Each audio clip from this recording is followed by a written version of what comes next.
uncommon, you don't call unworthy, you don't call dirty. A believer who has been cleansed by the blood, no matter what you know about them. Let's go on to understand this better. Go on to verse 28 and 34. Verse 28 and verse 34. Then he said to them, you know how unlawful it is for a Jewish man to keep company with or go to of another nation.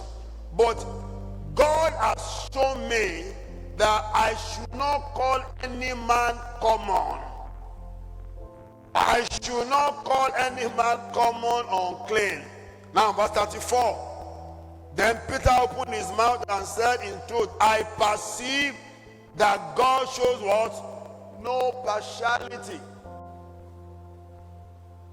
What does that tell us about Jesus' kind of love in church family relationship?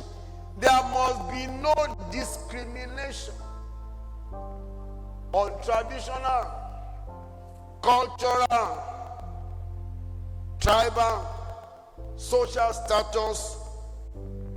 There must be none in the church.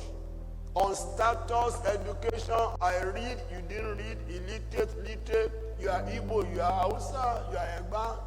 There must be none. And that was what God broke down here. And Peter out to go to Cornelius' house. And of course, there were people who are so blinded and binded by tribal sentiment. They even had to query Peter for going. And he explained, God said, don't call uncommon what I have cleansed. The moment God brings anybody to church, God doesn't need your permission. Then we become one. We become what? We become what? One. The moment God brings anybody to Christ or to church, then we become one.